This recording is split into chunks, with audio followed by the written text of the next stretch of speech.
Welcome back to Bet to the North on King to the North. Doug Lesmerises and Tyler Shoemaker coming off losses. Tishu missed them both last week. And so I have the Rice hoodie back on, the one that you got me that has my name on the back. Woo. Bringing back the good luck.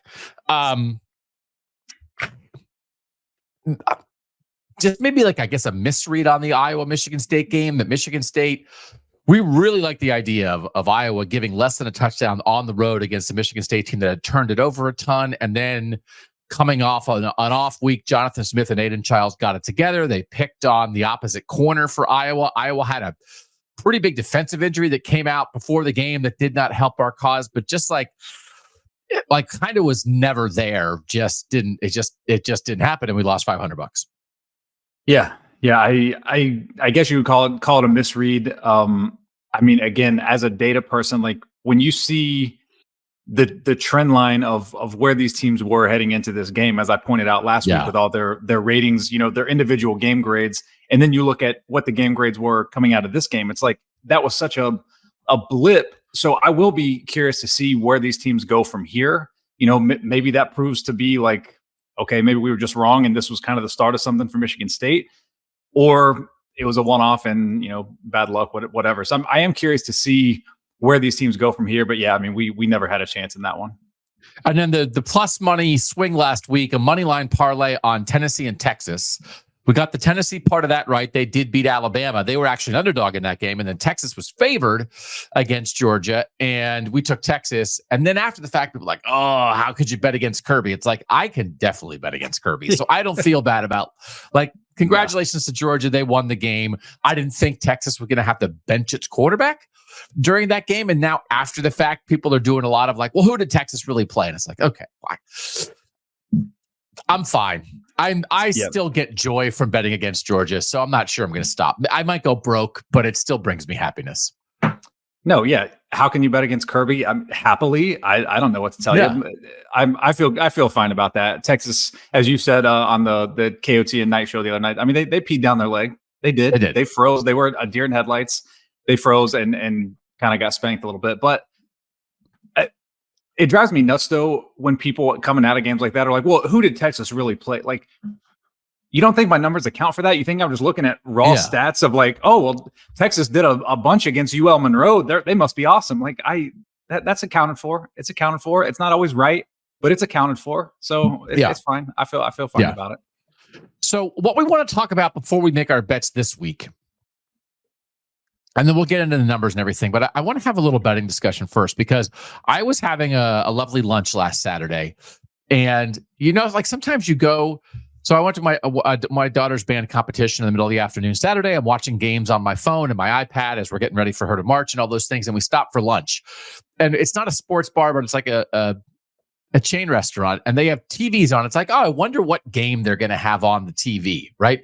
And they had East Carolina Army on, and it's like, okay, I don't no offense to East Carolina Army, but the person here doesn't understand that we should not have ESPN2 on the TV right now. There's a bunch of other stuff happening.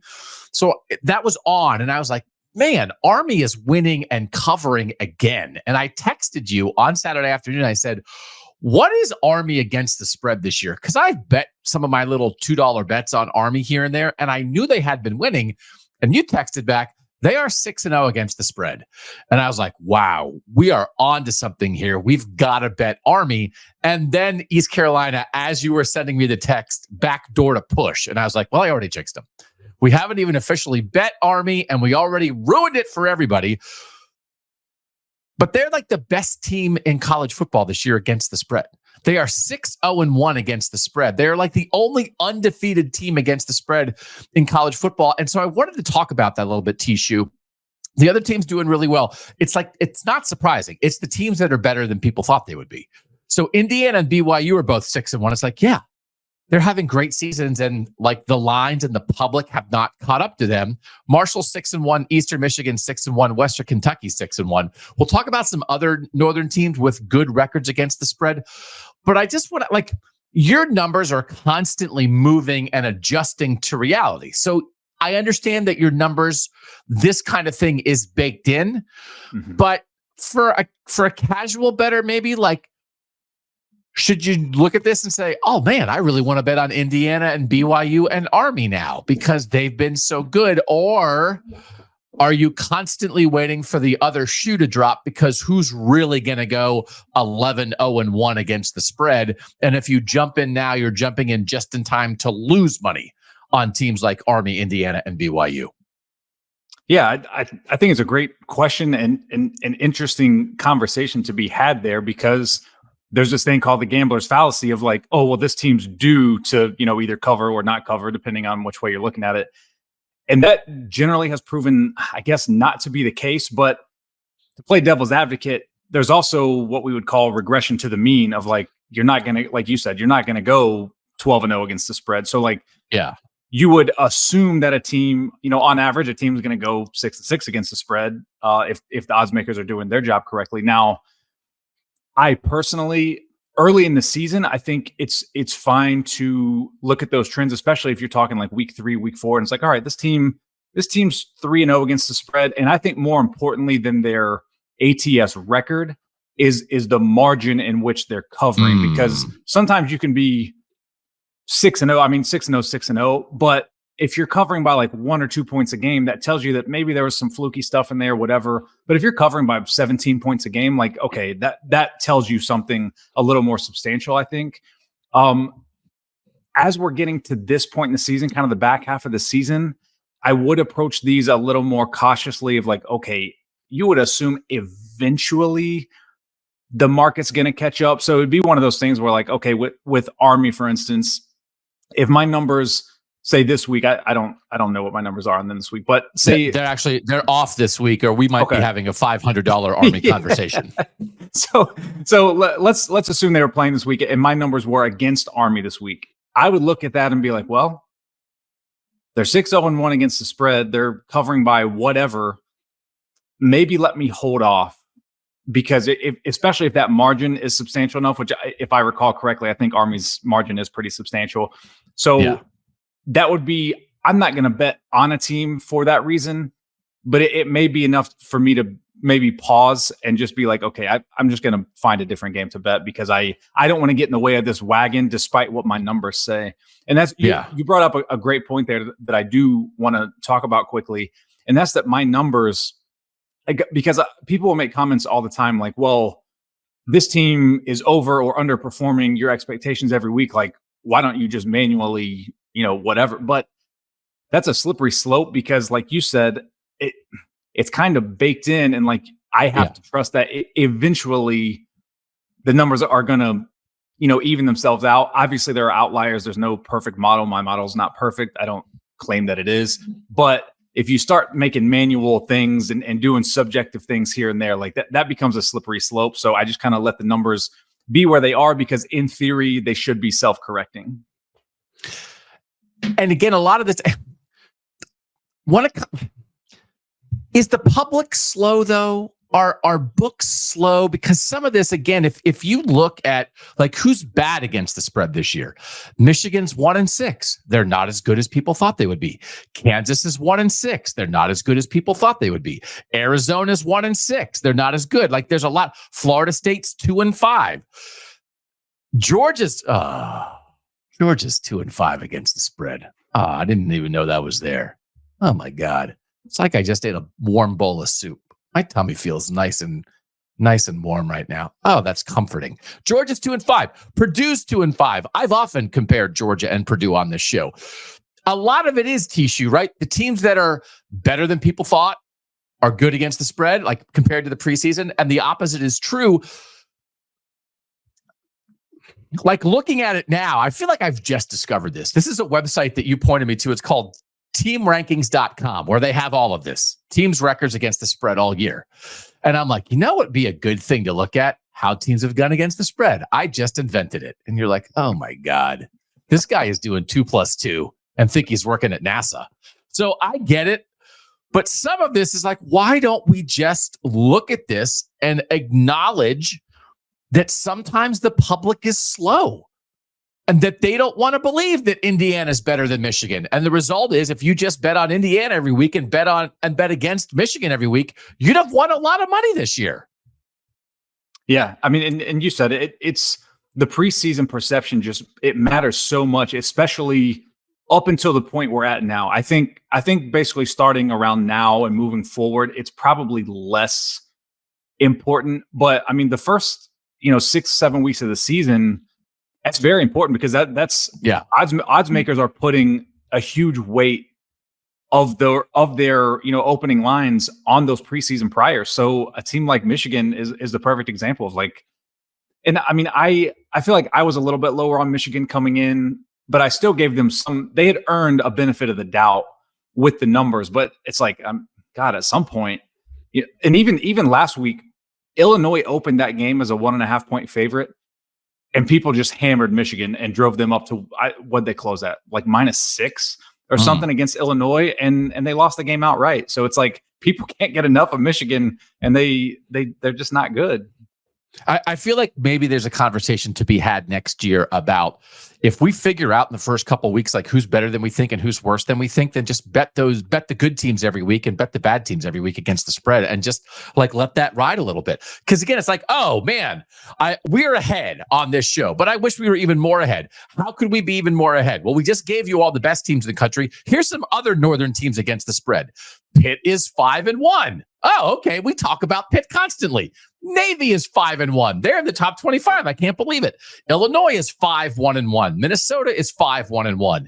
Iowa State and Colorado are both 5-2.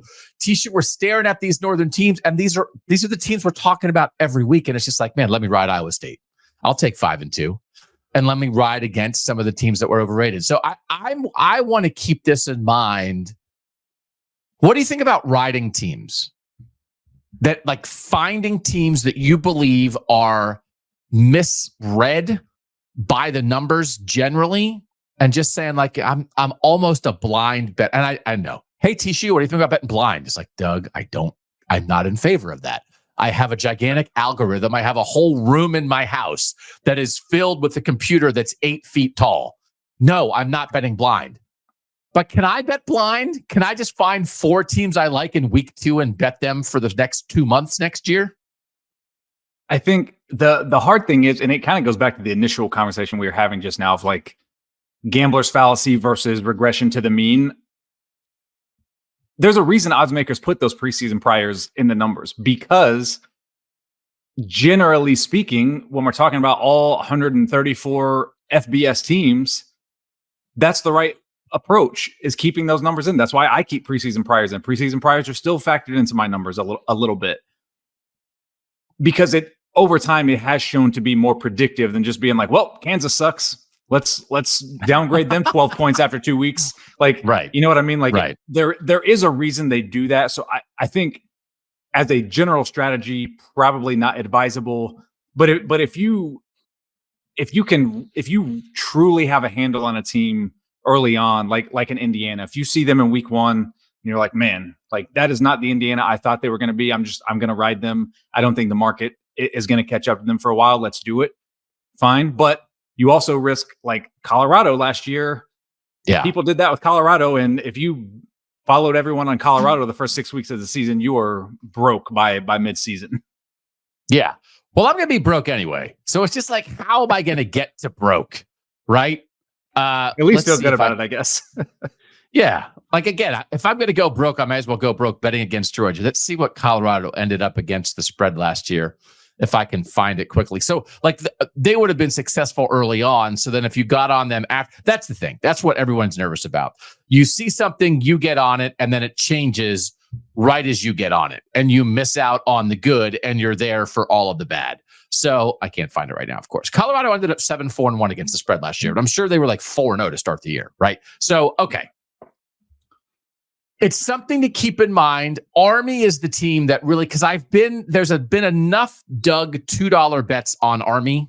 I did a Doug adjusted fearful line last week where Army and Navy were both like 2 touchdown favorites. And I took them both on adjusted lines at -9.5 and played them on a parlay and got it down to like basically plus 110 or something. And I won it for $5 or whatever. But they also covered outright, so I could have won even more money. So I've been watching Army be a pretty big favorite and still stomp people.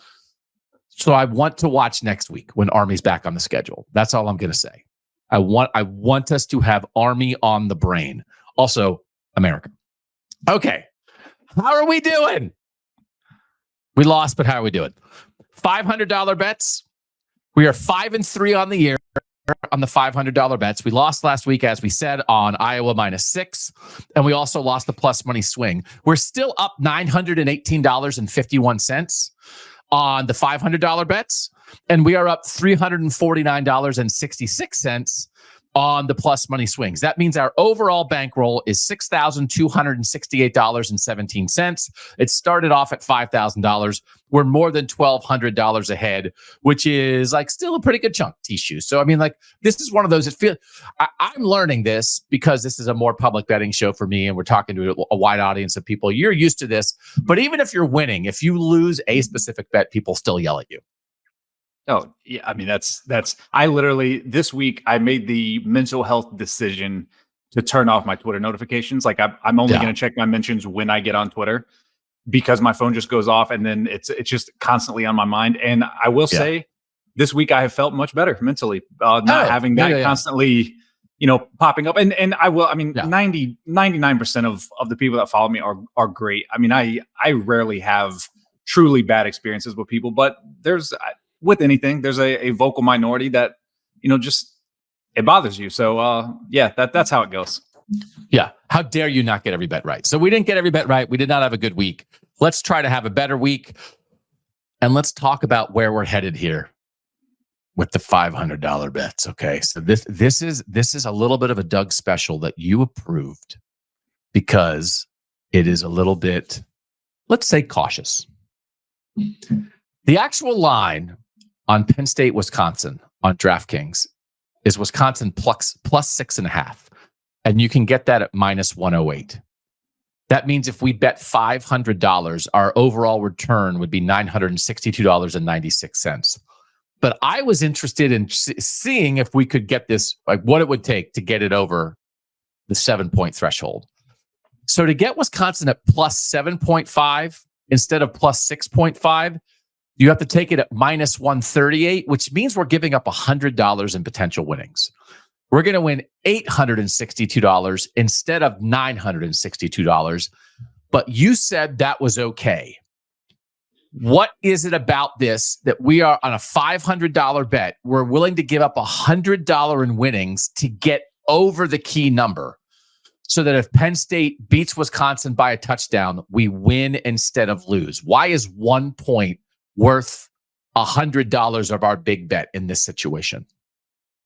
Well, because it's on 7, which is a key number. I wrote an article at vsin.com. You can, if you just Google like Tyler Shoemaker when to buy points, it'll pop up, talking about this exact concept, because it's all about the price. And honestly, I'm surprised that we were able to get this price, because when I plugged 6.5 at 6.5 points at -110 versus plus 7.5 -138 into my calculator, it's literally even.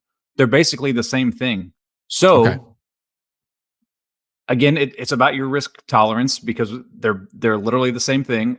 But for me, I kind of would lean more towards scared Doug here of like, okay, well, if the price is even, if the probability here is even, why wouldn't I just go ahead and take the 7.5 number that's above the key number? So I agree with you here. The math makes sense because it's literally even, and we're getting above the key number. I only project Penn State as a 2.5 point favorite here.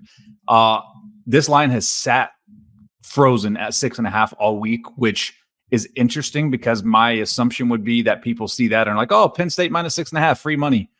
So very interesting to me that odds makers have not gone to 7 on this yet.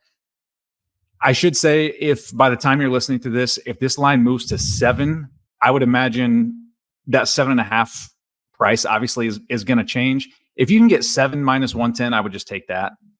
Okay. But 7.5 at -138 versus the 6.5 currently, that's where we're at, and that's where we're going to bet it at. But if by the time you hear this, it's plus 7 -110 or better, just take that.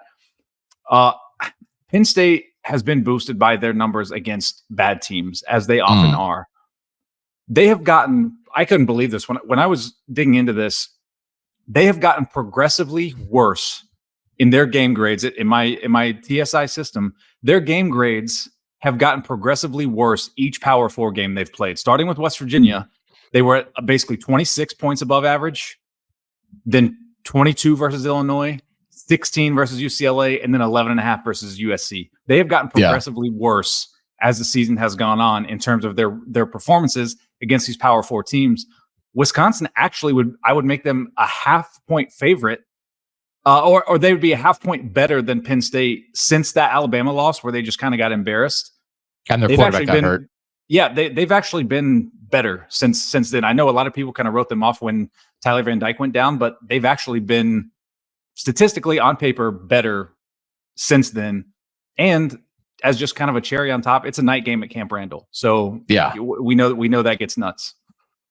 I'm still going to pick Penn State to win this game, but I really like the 7.5. Penn State, this is just their third road game of the year. They played a great game at West Virginia. West Virginia played a terrible game, and they handled their business in week 1. And then their other road game is at USC that we're talking about that went to overtime. A little bit of the 7.5 too is a little bit of overtime protection too. Now, you still can get screwed if you wind up in double overtime and you got to go for 2, and there's a way you can lose by 8 in overtime. But that's a smaller window, I think, than like you're tied, you go to overtime and somebody scores and kicks the extra point, and then the other team doesn't score, and now you've lost by 7 in overtime, which is, oh my God, like that's another part of this, because I think this game could be that close. Wisconsin, I think, has figured it out on offense. Their last 3 games, Tommy Walker leads the Power 4 in rushing. The last 3 weeks, they've gone to a 60% run offense, which is not what they were in the first month of the season. I think they've figured themselves out a little bit, and Camp Randall is nuts. I think Penn State wins, but I very much, and that's a little dangerous. I understand. I don't love making a bet where I'm taking a team with the points that I think is going to lose. But I'm also wrong all the time. I don't think it's impossible that Wisconsin wins. I've been talking about the idea of Wisconsin either jumping up and biting Penn State or Oregon and factoring into this Big Ten race. So there's a lot of things here that I like, and I just think like 28-24, 27-21 is like very, very much in play here. So I like this, but 6.5 would have made me nervous. So we're just advising this to anybody. You go on your app. It has the betting line, like it has like what the line is and what the juice is, but then you have to click and get like inside the game where the special bets are, and usually there'll be a little tab that says game lines, and most of the betting apps there's a slider where you can move the points up and down, and you just see how the juice is affected. We're telling you, if it's sitting at 6 or 6.5, try to get it to 7 or 7.5 and pay what you've got to pay to make it happen, as long as it's not too nuts, basically, is our advice. Right? Yeah. Math guy? We're good? Yeah. I mean, that minus 138 is important on the 7.5, because if you go any farther than that, then you're paying kind of a premium to get the 7.5, but paying minus 138 is literally the same value wise as paying minus 110 for 6.5. Okay. Now it is 108, but that's still pretty. The 6.5's at minus 108 on DraftKings, and you're getting a 138. So it's still, but we like it. The bottom line is we've told you why we want to buy the point, and T-Shoe's telling you that the value is there. So that's our $500 bet. We're not going to cash as big of a check if we win, but we like the idea of this. So then the plus money swing is, this is a little bit of a Doug Scaredy Cat money line parlay. It's some teams that just are expected to win. So it's a 3-team parlay. One of them is Oregon, which is like a 20-point favorite at Illinois. It's just a money line Oregon bet. It's a money line Kansas bet. Kansas State is so much better than Kansas, but it's a rivalry game, so I'm a little worried about the 10 points there. So Kansas State on the money line makes me feel better. And then I think Minnesota is a 4-point favorite at home against Maryland. Maryland just had the amazing comeback win against USC last week. Minnesota's coming off an off week. Minnesota's played a lot of close games, so like it does make me a little worried to give points with Minnesota, but I think Minnesota at home should win that game. So that 3-team money line parlay, T-Shoe, plus 122, and you signed off on this. Yeah, I actually, again, I'm surprised that we're able to get these prices on buying the points and on this parlay, because when I run the numbers, I'm getting like right where the books are. So I'm happy to take that. I mean, I project Oregon minus 19.5. I project Kansas State minus 11, and I project Minnesota minus 4.5. I actually, coming into the week, I always talk about teams situationally that I look to see, like, okay, I'd like to bet on them. What do the numbers say? Minnesota was that team, one of those teams for me this week, with Maryland coming off that USC win, and everyone's talking about how great Mike Locksley is. This just seems like the Locksley special of like win a big one, then turn around and suck against Minnesota. And conversely, this feels like a PJ Fleck game where this is just kind of what he does. So I definitely like Minnesota here in this spot. And again, Minnesota 5-1-1 against the spread this year. They've been kind of underestimated, and they've been playing better football lately. So I like the football around this. I like the spot around this, as you just laid out. So those are our two real money bets. Let's go to our other best bets. Again, to recap our best bets for the year. T-Shoe last week was 2-1. I was 1-2. I played 3 unders, and 2 of my unders went over to the moon. It was so wrong. So did mine. I'm 10-10 on best bets. I think it's still important to think about the totals 60 or more have been hitting under at a pretty decent rate, but you had a total last week in the Memphis. Who was it? Memphis, Texas State? North Texas. North Texas. It was in the 90s. North Texas, just like the laws of unders don't apply to them. Like they just give up a million points. I mean, Memphis had done nothing. I mean, go back and listen to my handicap from last week of like all the numbers and everything, backing that up. And it it was done by halftime. Yeah. It was awful. It went 30 points over the total, but you still went 2-1. So I'm 10-10 on best bets. You're 13-14 on best bets. Let's get to your best bets for the week. We have one that's a little bit in common, and this is a big one. Landis and I were talking about this a lot on Kings of the North. We really recommend people watch this game on Friday night. Boise State at UNLV.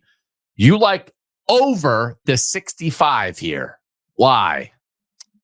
Yeah, I mean, this goes against what you were just saying that I've outlined about totals in the 60s going under. But I do think there are teams that just have a propensity, the way they play both offense and defense, that just like that, those trends just don't matter. Yeah.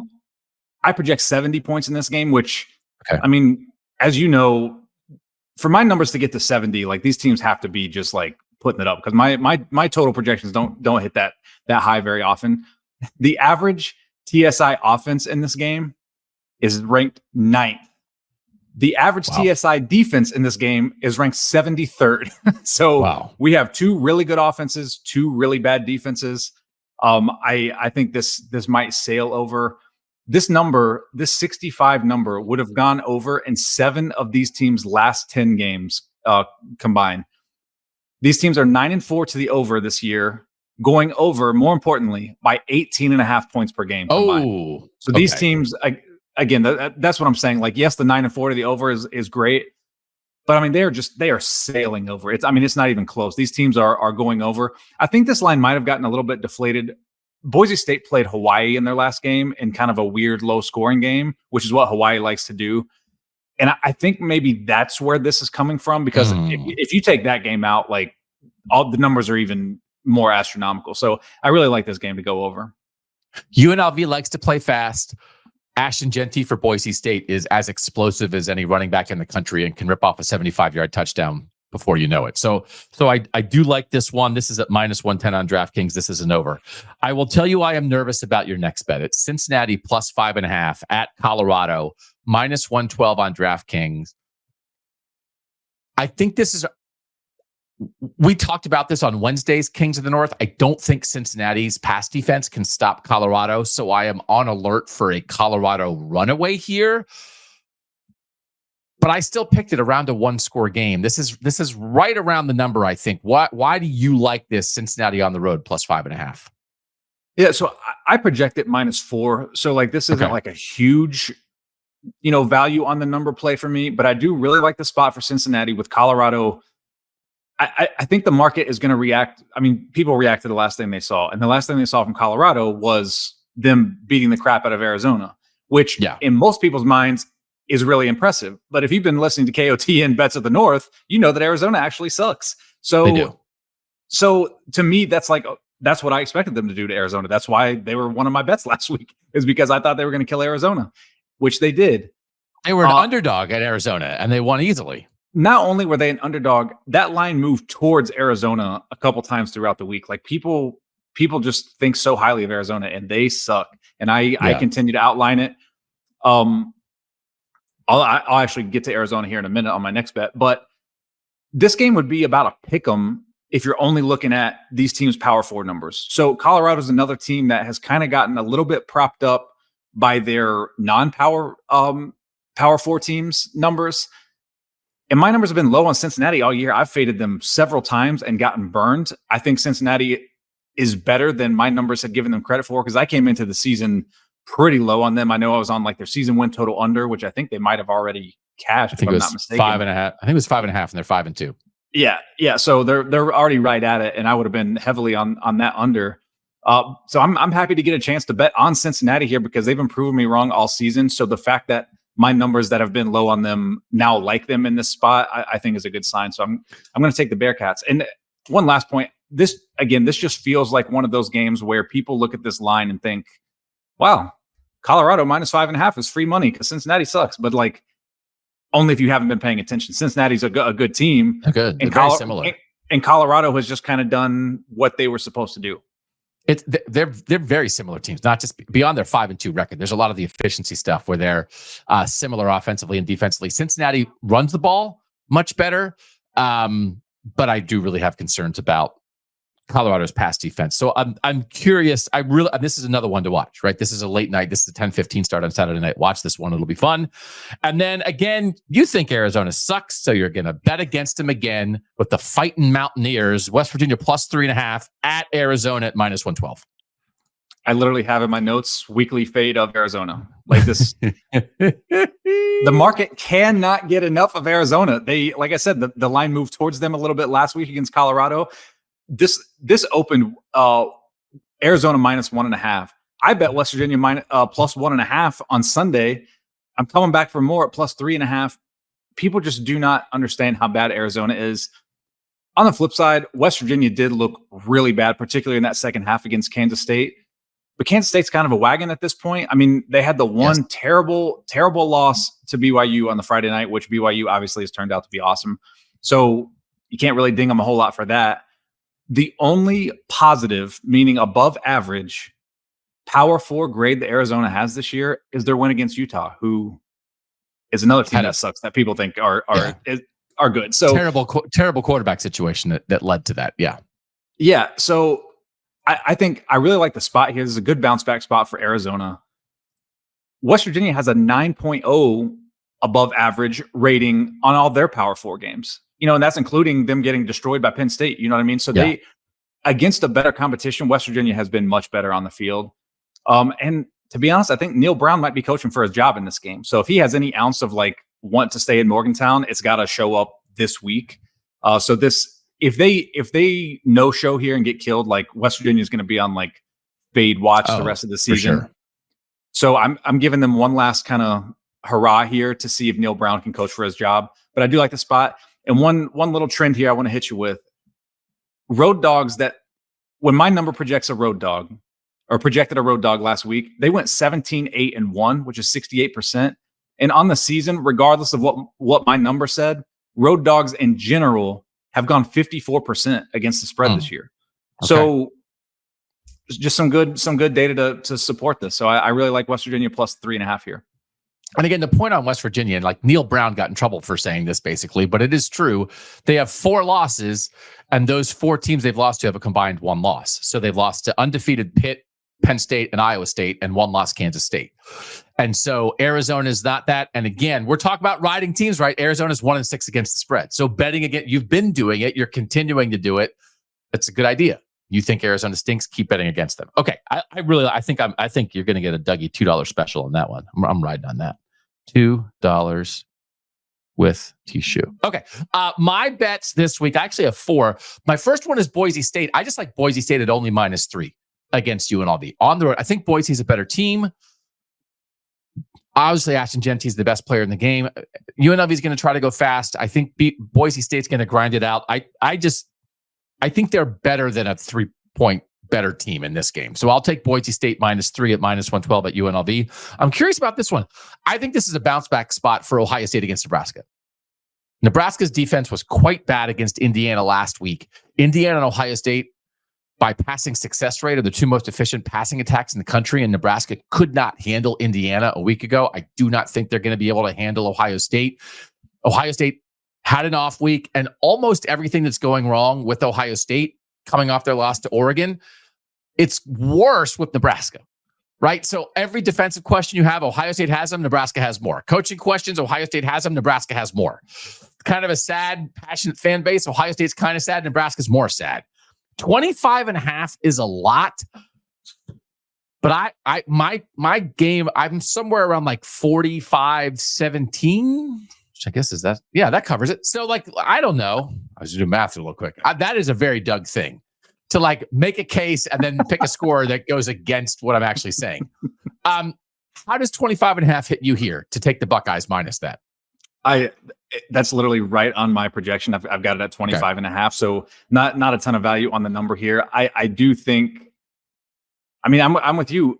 Ohio State coming off a loss, like I feel like they historically come off those kind of with a vengeance. I mean, I know this wasn't a Ryan Day team, but the one game that really jumps out to mind was like after they got beat by Iowa in 2017, and then they played, was Michigan State the next week and just like steamrolled them. Like, I feel like that's kind of been how they've come out after losses.